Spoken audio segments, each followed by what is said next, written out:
Welcome back to Big Brave Business. I'm your host, Sarah K. Heeter.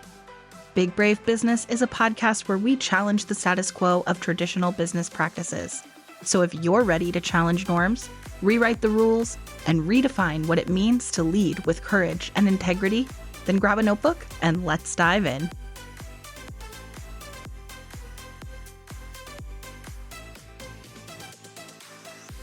Welcome back to Big Brave Business. I am really happy to be meeting with my guest today. This is a guest that I've been excited to record with because of the way we connected through threads, but we were also connected through friends, and we are both also in the Feminist Podcast Collective and with Becky Mollenkamp, and she was on just a few weeks ago. And in fact, my guest today is the co-host of the same podcast that Becky is the co-host of, which is Messy Liberation. So let me introduce you. Taina Brown is an elder millennial, Jeopardy enthusiast, and dog mom to doggy influencers. In her spare time and with the help of her community, she's building a world where people don't feel the need to live busy and burned out lives, laugh in the face of imposter syndrome, and generally stick it to the man. You can find her ranting sometimes and raving mostly on Instagram and in her email newsletter to her community. And we're going to make sure that all the information you need to sign up for that and her website and her Instagram and everything like that is going to be linked in the show notes. But welcome to the podcast, Taina. Thank you, Sarah. I've been so excited to have this conversation as well. I'm so glad that our paths crossed and excited to be connected to you and listen to some older episodes. And it was just like getting amped up just because the conversations have been so good. So I hope this conversation also lives up to the hype. Thank you for listening. And thank you for saying that. Yeah, I had put out an ask on threads for a couple of directions for conversations I really wanted to have, but hadn't happened yet. So if you didn't know, by the way, at bigbravebusiness.com, I have a form where it has information about the kinds of conversations we're looking to have on this podcast and an opportunity to go ahead and fill out what topic you want to talk about. And then if I think it's a good fit, I'll reach out and we can be on. So it's been really organic so far of people I've personally invited because they're my friends and I know them and I know we want to have good conversations like this. And then also just random people I've connected with online or through the podcast who have applied. But there were some conversations I really wanted to have. And in particular, one of the conversations that I had put out there and said, hey, who wants to talk about this? Especially because I'm not necessarily the ideal person on my own as a solo episode to talk about it. And that is to really start with exploring the relationship between or the intersection between like white supremacy and online entrepreneurship, the coaching industry, marketing, like this kind of beast that we can kind of summarize as like online entrepreneurship culture and the relationship to white supremacy. I guess just to get started, what's something that comes up for you? What are some of the things that come up for you, thoughts, feelings when you hear that general topic of this intersection? What kind of comes up for you? Yeah, I think the better question is like, what doesn't come up? And so white supremacy is so embedded in our culture that it has its tentacles into every area of life, right? It's got its tentacles into business. It's got its tentacles into relationships. It's got its tentacles into child raising, like all kinds of things. And for me as a coach, because the way that I work with clients, right, is there's a real like holistic approach that I take. And so I kind of have this way of just working with clients to just kind of address all of those things. But if I were to say just one thing about white supremacy culture that makes it really, or that just kind of stands out in terms of being a business owner, it was basically just like capitalism, like how we've been taught how that running a business should look like, right? Like what it means to be a business owner, what it means to scale, what it means to grow your business, to make money, like how you make money, right? And I was just at a session last night with some other service providers about the just the insidious ways that capitalism forces business owners, especially if you're like an entrepreneur, right? If you are doing like a startup kind of thing and you have venture capital backing you, I feel like sometimes those experiences are quite different from being like a solopreneur, quote unquote, because for most of us as solopreneurs, especially if you are a person of color or generally just like a non-white person, you're basically just kind of like bootstrapping your business, right? This is a side hustle that you started that you are hoping to just kind of go into full time one day. And that in and of itself, like we cannot talk about that without talking about the disparity in wealth building that white people have between Black people and people of color, right? Like this country, the way that it was built, white families had hundreds of years to build up generational wealth versus other families, right? Versus indigenous families, versus Black families, versus Hispanic or Asian families. And so because of that, a lot of entrepreneurs like myself, like our families have been trying to play catch up in terms of wealth building and wealth equity. And when it comes to starting your own business, the amount of time and money that you have as an entrepreneur, as a solopreneur who is not white, to invest in your business is literally pennies on the dollar compared to, or it can be pennies on the dollar compared to a white counterpart. And so that makes it really difficult for business owners like myself to sustain their business long term, but to also just not burn out and not face things like imposter syndrome. I don't know if that answers your question. I feel like I kind of just went on a tangent there, but No, I think that that's really what I was looking for is this is a can of worms, right? So we got to open it and then we just have to, it's messy and we just got to just start digging in and finding the, let's get away from worms and go to like meat and potatoes of what are we going to chew on here. And I think yeah, and so I think you've opened the can of worms very well. And that's really what I was looking for is what comes up for you when you hear that. And I think that as a white woman, sometimes when we talk about, oh, the way that this is built, oh, the way that the system is, it, if you're new to doing this kind of work or to uncovering this or to questioning this, interrogating this, then it can be a challenge to necessarily see at first. And so I want to help anybody who's listening who is white, who may be struggling with, okay, help me catch up, help me understand what you mean. When I first started doing the work, when I was in grad school and it really started to click into place for me that this was something that I really wanted to spend some time interrogating, not even specifically about entrepreneurship, but white supremacy in general, like really getting a better understanding other than like Nazis are bad, which was, I mean, to be quite honest, like pretty much the extent of what's taught in public school about yeah. white supremacy. Yeah. And I want to say duh, but then also in the state of our current political climate, not just in the United States, but around the world, that is unfortunately a lot less duh than it felt when I was growing up. Yeah. But Yeah. regardless, that's neither here nor there. But I feel like what helped me was to be able to ease into it by identifying the things that in my own lived experience or in the lived experiences of people who look like me that helped me kind of like ease my way into this discussion. So I want to just kind of give some examples real quick. I was having a conversation recently at the time that we're recording this, but of course, a couple months ago at the time that this comes live with my partner, where he was talking about it doesn't matter, but like in history, kind of like going all the way back to like true homesteading days, not this like trad wife movement now, but Yeah. like true homesteading days when that was I mean, that was the lifestyle, right? That it was really, really critical for partners, parents, co-parents, and spouses to be true partners in life. And that led to some pretty typical gender roles, but that really it was very much a partnership. And that day he was really talking about the trad wife movement and why it's not just like returning to old values. That's it really wasn't about gender roles. It was about being partners and splitting the labor. So that was his kind of perspective.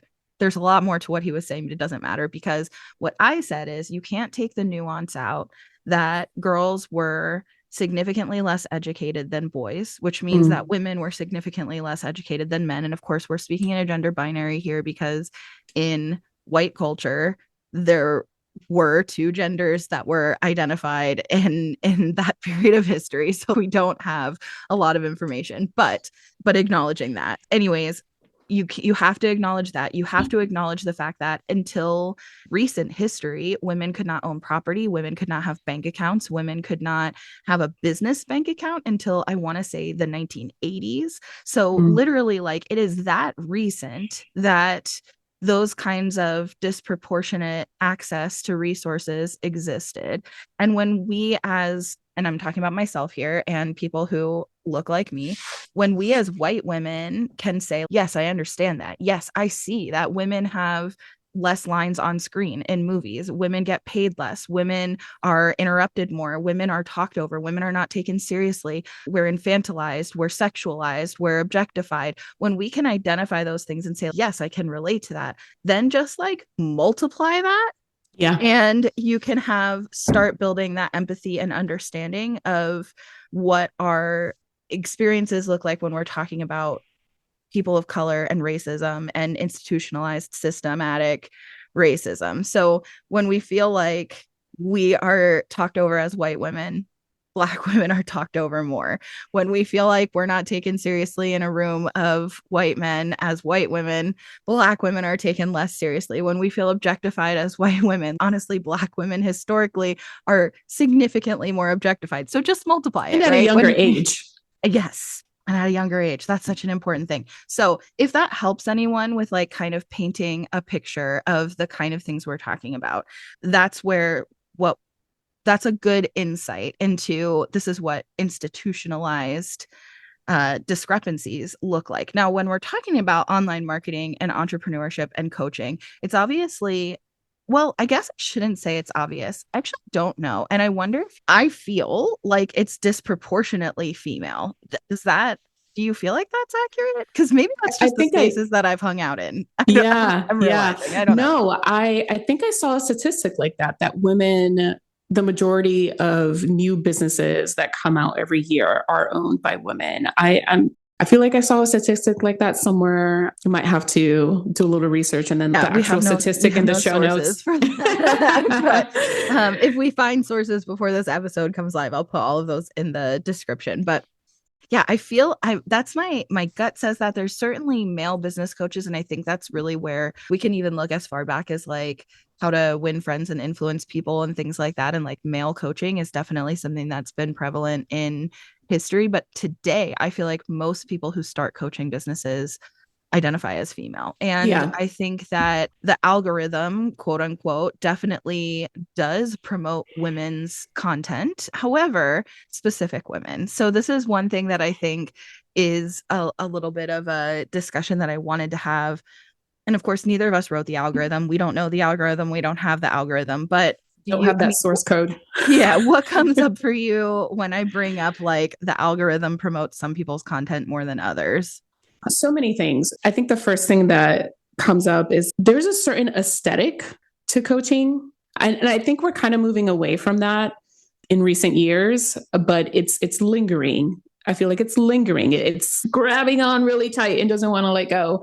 There is a certain aesthetic to the coaching industry that is white, thin, able-bodied, wealthy, heteronormative, right? And so I remember when I decided to start my own coaching business, there was a lot of imposter syndrome because I was not seeing people like myself, right? When I started to put out content on social media that was driven by my coaching ethos, by my coaching method, the algorithm started feeding me other coaches, right? And what I was getting was that aesthetic. And it was really frustrating for me because I was like, okay, where are all the Black women? Where are all the people of color? Where are all the fat people? Where are all the people who have disabilities and who are in queer relationships? Because all of those things are how I identify.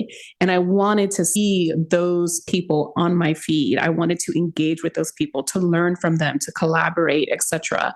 And it took a really long time to get there. And honestly, I'm not even sure that my feed is still really giving me that. I am having to kind of find back doors, not just on social media, but in real life to find that community that I was looking for. And what it made me realize is that as an entrepreneur, right? And for those listening, I decided to start my business after being in grad school for a few years and realizing that that was not for me. And I have a bachelor's degree in women's studies, a master's in cultural studies and the humanities, and I was getting a second master's in women's gender and sexuality studies. And then the pandemic hit, and I had a moment of crisis and decided I don't want to be in academia. And so my coaching is really informed by those philosophies and those ideas that I studied in college. And so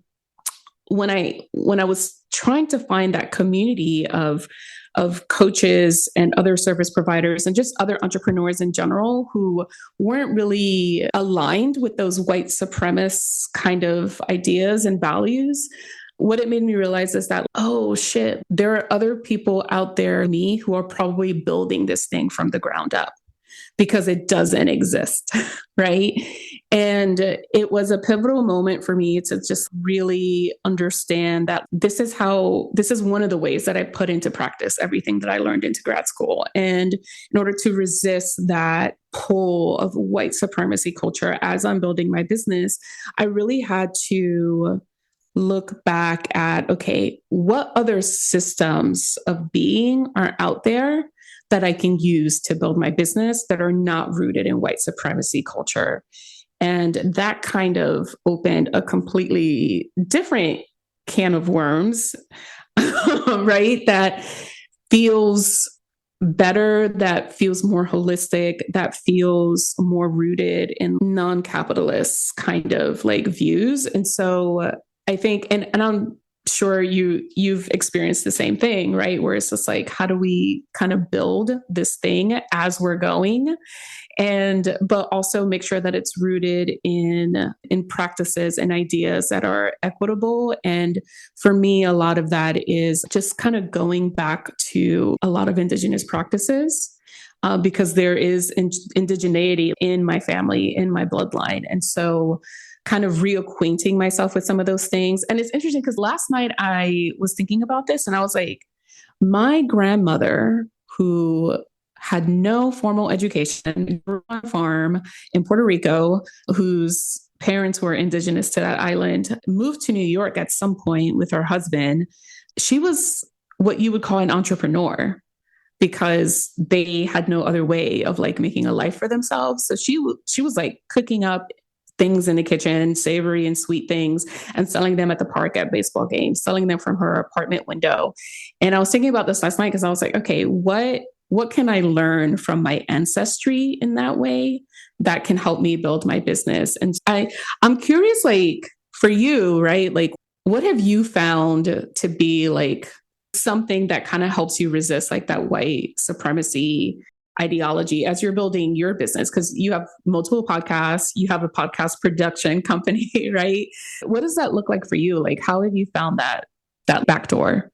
Yeah, it's hard. And I think that it has to be super intentional. And I think some people are resistant to having to be that intentional because it feels like, is this performative? Is this fake? Is this forced?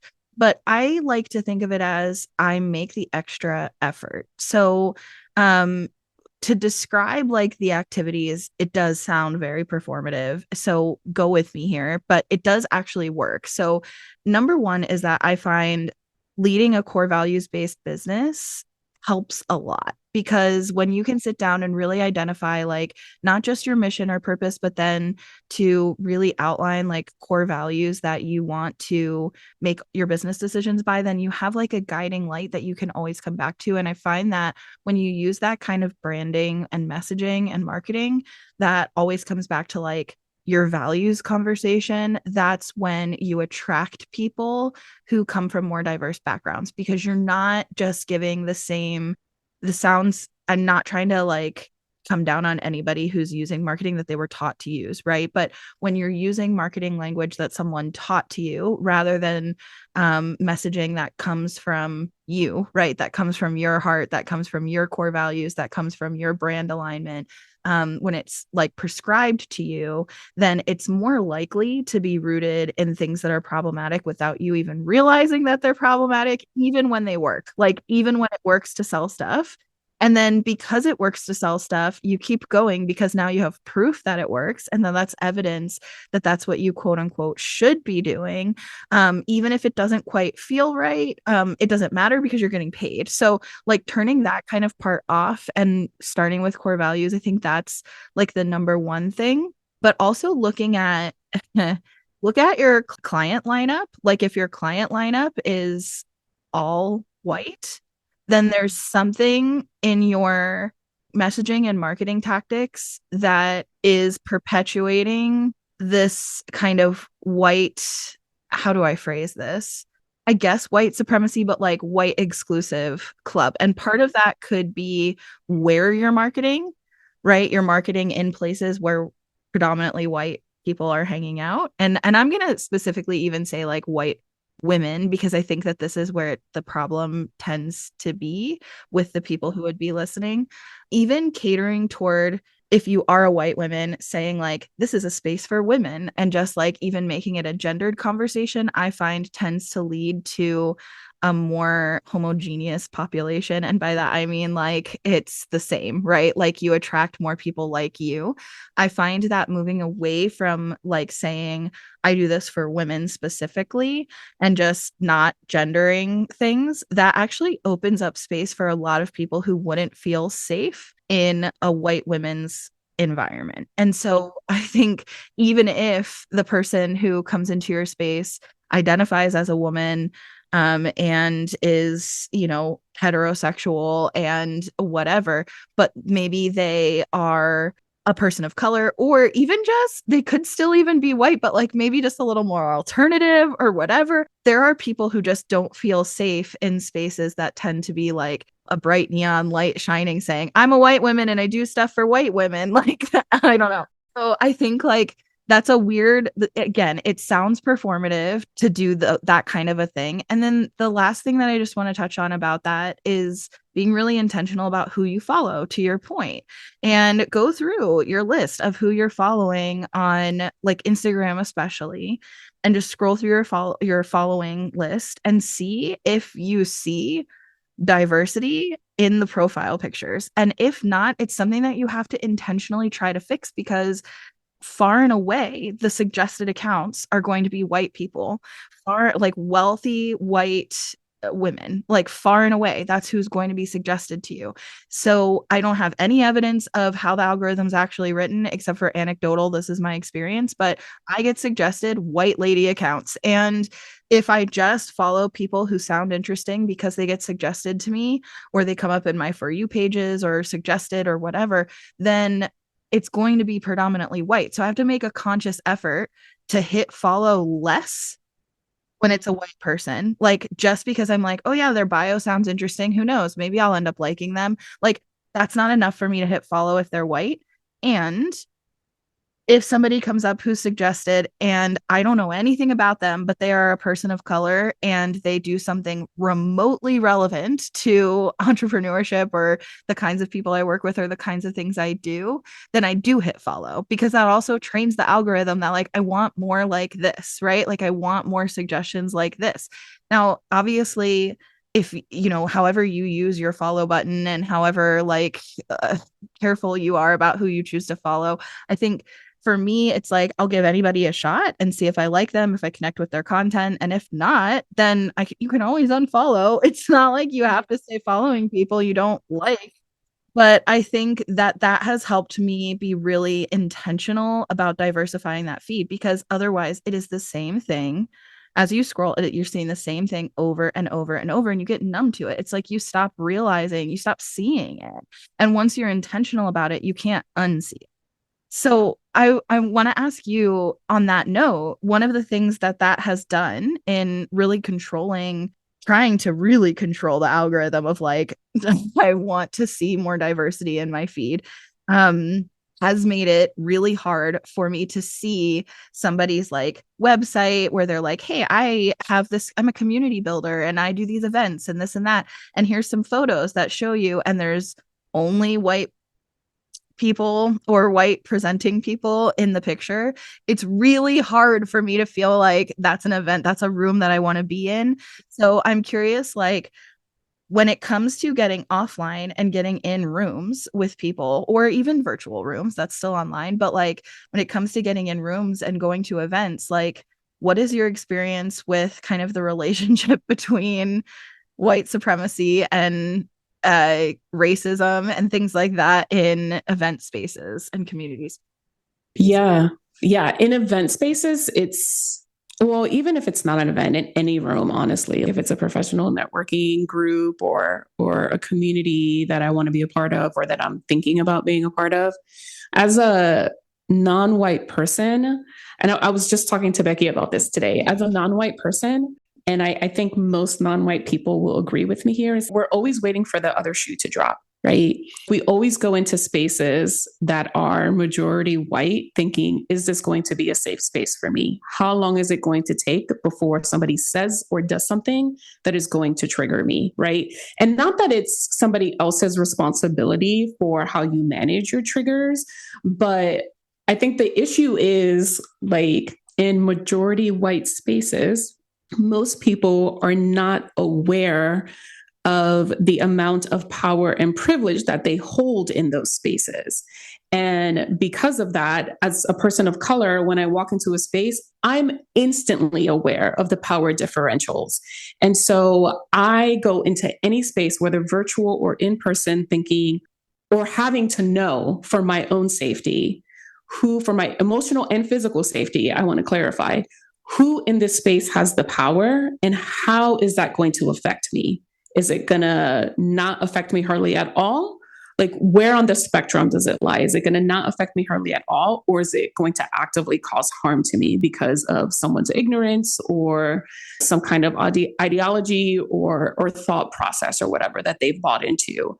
And so that makes it really hard for entrepreneurs of color, Indigenous, Black entrepreneurs, when we are networking, when we are trying to build communities, when we are trying to build a supportive space, not just for the communities that we're trying to build with future clients or current clients, but also to support ourselves, right? Because as an entrepreneur, you need a supportive container of people who are also on the entrepreneurship journey to just kind of bounce ideas off of, relate to, have fun with, etc. And so it's hard to find those spaces as a non-white entrepreneur where you don't have to regulate how much of your guard is up or down at any given time, right?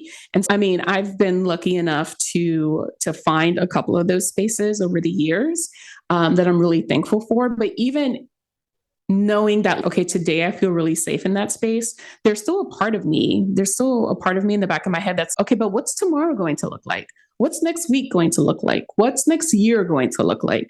Right? Because all it takes is one bad decision from one person or one of the leaders of those spaces to let someone into that space that isn't necessarily a safe person for someone like me. And then the whole thing can just kind of blow up in my face. And so it's a constant vetting process that is exhausting, that never goes away for someone like me, where I feel like if you're a white entrepreneur, right, sure, you have to do some vetting, obviously, because you want to be in a space that's values aligned for you.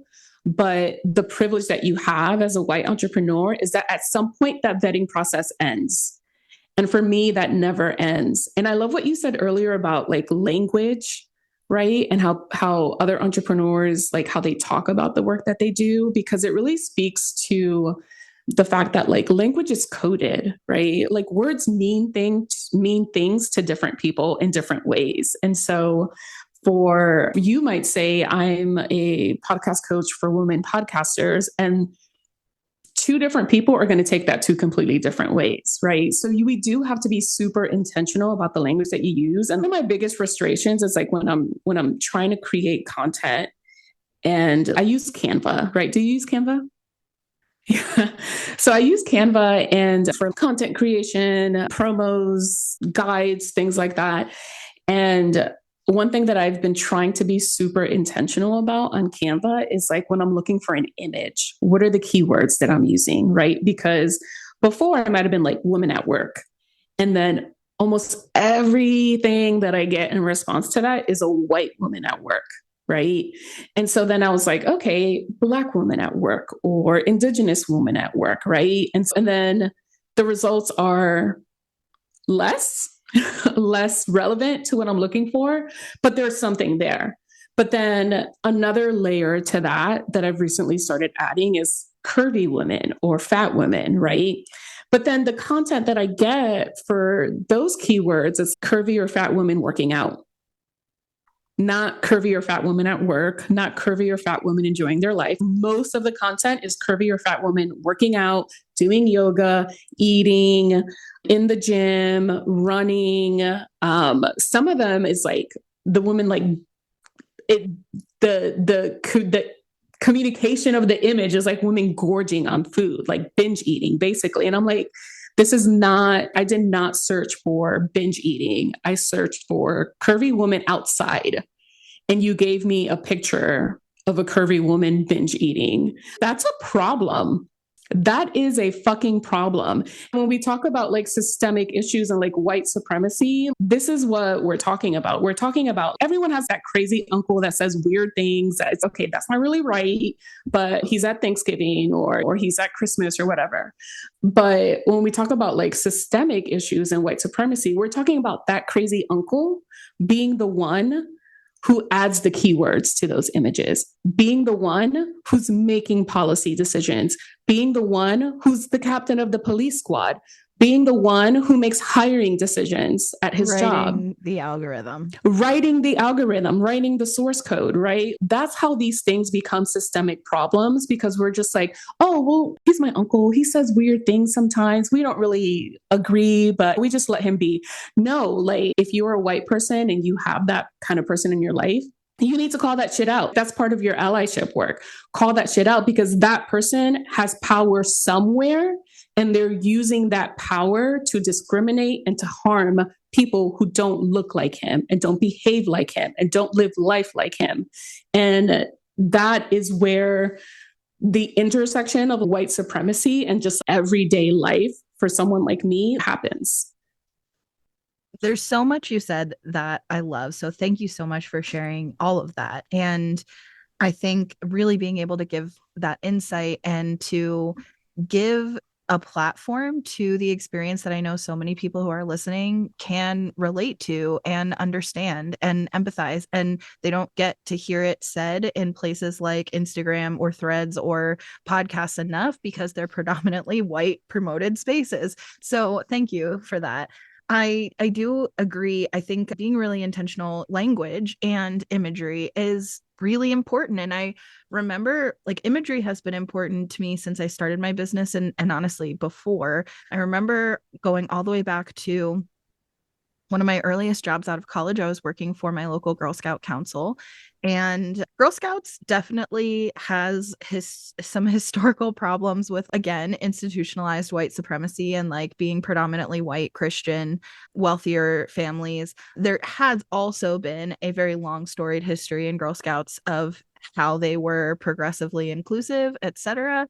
They've never been perfect at it, and they are still currently very much not. But one of the things that I remember coming up was that some of their kind of partners in the outdoor space, like camping equipment and outdoors equipment and things like that, which of course is like a big part of Girl Scouts, which if you're not from the US, similar to Girl Guides, those like REI and this was years ago, so I have no idea if it's better, but REI had released a new seasonal catalog that had come out advertising their equipment, and every single person pictured in the catalog was white. And this was probably circa 2014 or 15, I would say, not that long ago. And every single person pictured was a white person. And it caused a lot of responses from people, especially within the Girl Scout community, because that was one of the community partners. And anyways, all of that to say that was something that stayed with me is, oh my gosh, how could you not be aware that every picture that you picked? And I think it really speaks to what you were saying, like when you search stock photos or when you look at like a typical model call or whatever, like they are people who tend to look the same. And as a plus size person, I also want to say thank you for calling out specifically also like body type stuff, although it is not the same and I would never try to claim that it's a similar experience. The best that I can do is build empathy by relating to my own experiences, and I can say that I'm very aware when I'm the biggest person in the room, which is often at these types of events. I'm very aware when the room is not set up for larger bodies, and that also makes me think about, what about people with mobility issues? Mm-hmm. What about people who are using wheelchairs? What about people? There are a lot of reasons, not just being in a larger body, but there are a Right. lot of reasons why, like, room setup is something to that doesn't get considered when the people who are responsible for making the decisions all fit a certain body type, and Yeah. that's and a certain level of able-bodied privilege, etc. Representation at all levels of decision making matters because it helps us be more aware. There are so many examples of things that were like, how the heck did that get published? Was nobody on the committee of any of the Yeah. layers of approval? Nobody noticed this, right? And I think that's where, when you see people having that reaction, it's like, that's why things like diversity in your hiring matters. That's why diversity at every level of leadership matters. That's why that quote unquote representation, or like quotas that things like to like people like to be really critical of. That's why those things matter, because that prevents anything from getting through that many layers of approval without someone saying, hey, Maybe we should Bath and reconsider Body this. Works just released, and then had to take it back off the shelves. I don't know if you saw this, like a candle or a body wash or something that looked like KKK masks. Oh my God, I did see that. And it's like, Yes. how did no one how did no one see this? And then you have to wonder, is it more sinister that in fact it was seen and they chose to move forward with that imagery? Or was it truly just that the people who make the decisions are oblivious because it doesn't affect them? It's hard Mm-hmm. to say, right? It Like, is. It is. Yeah. Yeah. And I think oh my God, I just had a total brain fart. But yeah, I remember seeing that Bath and Body Works thing come across social media. And the thing is, we don't know if it was like, this could be taken the wrong way, but we're going to move ahead anyway. And then if there's yeah, backlash, then we'll retract. Or, oh yeah, yeah, no, that's fine. And nobody saw it. And I think it's really important, right? In terms of the diversity and things like that, like we know it's never going to be perfect, right? I'm saying this as a fat, disabled, queer, non-white person. It's never going to be perfect. No one's ever going to really get it 100% right. Very occasionally does that happen. It's like a unicorn when it happens, right? But I think what's important is that just fucking try. Just right. try. I Like love that. how I remember when I was in my master's program and I was teaching intro to women's gender and sexuality studies at Georgia State. And a lot of my students were like just coming into college from high school, and we were diving into these really heavy topics. And for some of them, that was part of their lived experience. So it was nothing new to them. But for some of them, it wasn't. Or even if it was part of their lived experience, maybe they didn't have the language for it before, or they weren't really connecting the dots before. And so we would have these conversations. This is really overwhelming. Like, how do we?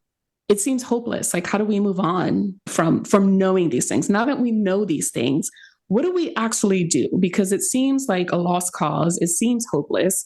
And the one piece of advice I always gave them is you're not going to tackle white supremacy today. We're not going to tackle that today. We're not going to tackle the insidiousness of capitalism today. We're not going to tackle homophobia today or transphobia today. We're not going to figure it out, right? But what we can do is try to move as far away from that as possible every day.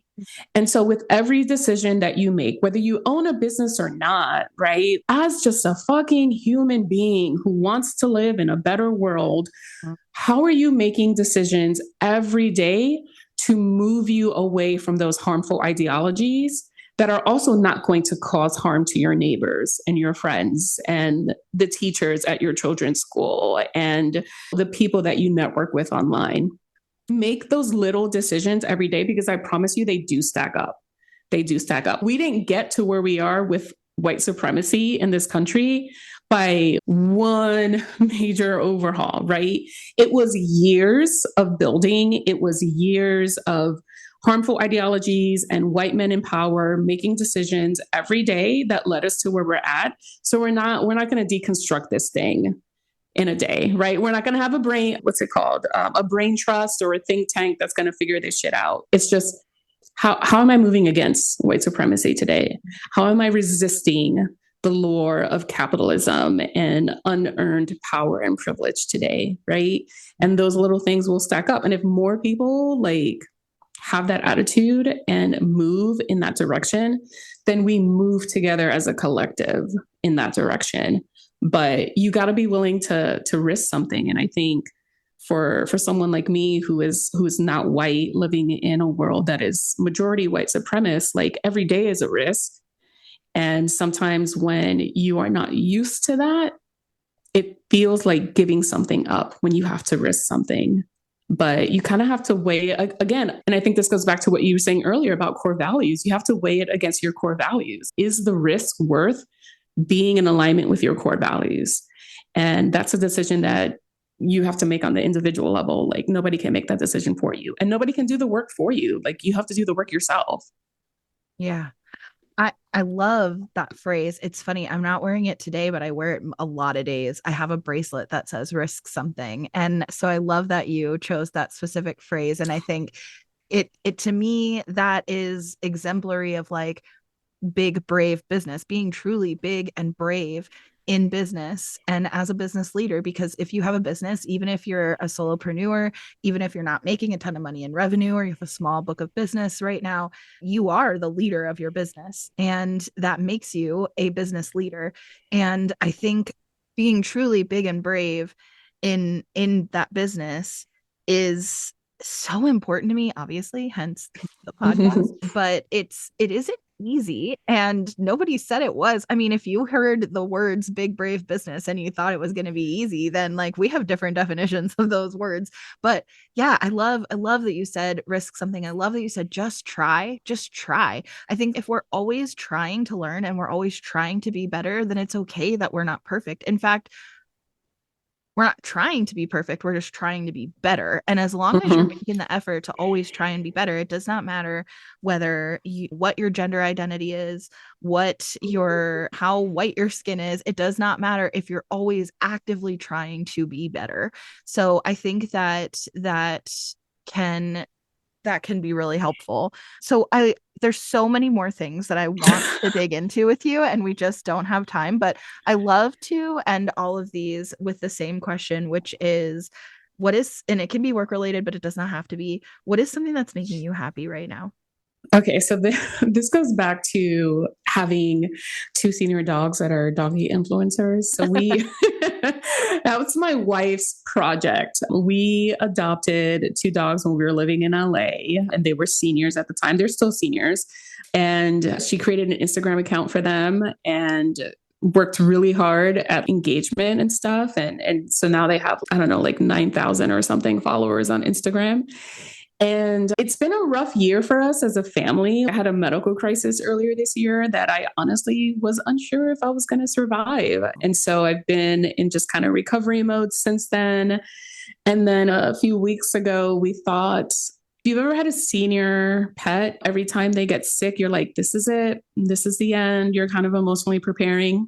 And while I was out of town to do some corporate training, one of our dogs got really sick, worse than she's ever been. And the vet was like, yeah, this is really it. And so I flew home early and we were we're preparing ourselves and we signed the paperwork. We paid for the euthanasia. And then while we were waiting for the vet, this little dog decided she wanted to live. Like she just changed her mind and was like, no, I actually want to eat and I want to walk around now. And so we're just like, okay, I guess we'll just get our money back for the euthanasia. And so she's been home with us ever since. And it's fine. It's completely fine. So yeah, that is something that is really making me happy right now that we have some extra time with her. And Wow. yeah, she just, I mean, it was like a complete 180 change. She hadn't eaten in 5 days. She hadn't stood in 2 days.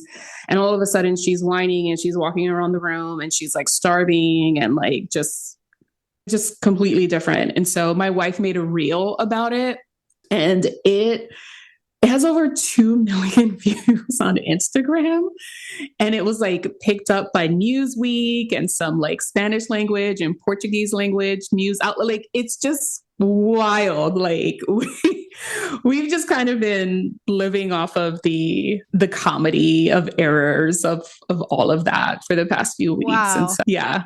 Yeah, going viral is a mixed bag, but it sounds like, I mean, the situation is such a blessing that it doesn't really, the viral stuff is wild. That's a wild story to have gotten picked up by all of these different news outlets and whatnot. But I can only imagine the chaos in the comments. I think I had one, I can't even call it truly viral, but I had one thread that like popped off because I spelled Diddy. I meant Ditty, like a song, but I spelled it Diddy. So it got caught in the algorithm for all of the like all the Diddy stuff. Yeah. But it had nothing to do with that. Literally nothing. And the comments were insane. I mean, I was like, and of course there were people who were like, this happened because you spelled this wrong. And it's cool, thanks. But Threads edit button goes away after a couple of seconds. So once I knew that was the thing, I couldn't go back and fix it.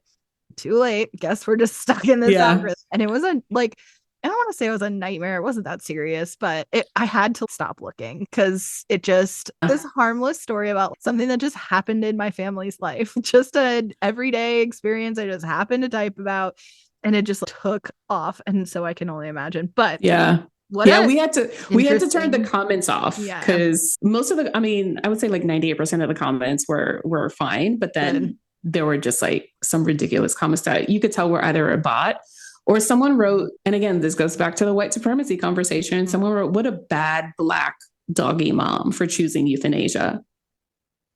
That's the thing. When something really pops off online, the ridiculousness that comes into the comments but it's so hard to just let it roll off, but you literally have to when something does. I mean, it's funny for all the people who are like coaching on virality. It actually is not, it's not all it's cracked up to be. So we're just, you know what, just turn the comments off. That's smart. And then you can just get the traffic and people who are a good fit will follow, and who knows what comes of that. That's exciting. Okay, so what do I want to say for what's making me happy right now? Okay, this is kind of a random one, but I'm gonna share. I've like weirdly been consuming like mafia content recently. And so I'm not like, I've never really been into kind of mafia stories or whatever as a kind of trope, but my good friend is doing a book club. Katie Carson, she's been on the podcast before. She hosts the podcast Ditch the Ick, which is about single and dating life in your 30s and 40s. So she's doing this book club, and it's like a romance book club, which is like really not my go-to for books, but I love reading and I want to support her and I want to participate. The first book in her book club was a mafia book, and I was like, oh man, so it's like a mafia romance. This is not my typical reading, but I read that. And then at the same time as I read that, we started watching Penguin, which we're recording this October 23rd. So if that helps with like timing, but Penguin came out a couple of weeks ago, and that's part of the kind of Batman universe. And it's mafia related. And then mafia-esque. We've also been catching up on older seasons of Fargo, so it's not like a current season, but that's always been like mafia adjacent. But we just watched, I think it was like season 4, which is like the first one or maybe the second season that's like truly like mafia families like at war. And so like somehow all of a sudden I've just been consuming like a ton of mafia content. So anyways, I guess I can't say that I've become a mafia girl. I never watched The Sopranos or anything like that. Like I can't say like now I'm into this, but I have been having fun, and it does make me laugh to realize how much mafia stuff is just like kind of coming into my life at the same time. So here I am. I'm in my Yeah. mafia era, Are you apparently. gonna start wearing animal prints and like furs and stuff? Don't tempt me. I not furs, but I do love an animal print. I was like known in college for my zebra print. Like I loved zebra print, and it was, I mean, it was trendy at the time. And Mhm. then I switched to leopard print, and now leopard print has become super trendy. So I've backed off it, but do not tempt me with a good time. I love an animal print. That's awesome. I don't That's know what's awesome. next. I don't know what's next because what's going to be the next trend for animal print? Because I'm kind of over leopard. I mean, I like it, but I'm also like, had enough. Maybe giraffe? I don't know. Oh, that's interesting. Hmm. Or tiger stripes. That's kind of like zebra, but different. Yeah. I don't know. Yeah. Anyway, so thank you so much for your time. I feel like you'll have to come back because there's just a lot more that we could discuss. And I feel like I could talk to you all day, but I'll Yeah. let you have your life. Yeah. Thanks for And having me. thank you for being here. It was a lot of fun. Can I make a recommendation to your Yeah. audience? If Oh, if please. you are wanting to build a big brave business that resists the ideals of white supremacy and capitalism, I highly recommend the book Emergent Strategy by Adrienne Marie Brown.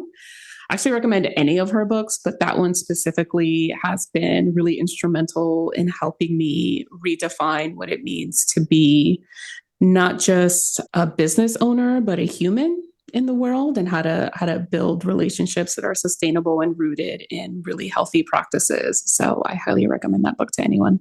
Ooh, I'm so excited. Thank you for sharing that because I love to read and I have been loving, I'll say nonfiction. I would like to say business books, but unfortunately, when you ask or search for business book recommendations, they tend to be, to our point, Yeah. very male. Like the number of times that I have looked at, here's a list of books that change business books that changed my life, and then they're all written by men. I'm like, come on. Yeah. Come on. That's one. And then it's also very white, very skewing white. So I recently put up a question on Instagram and said, hey, what are your favorite business books?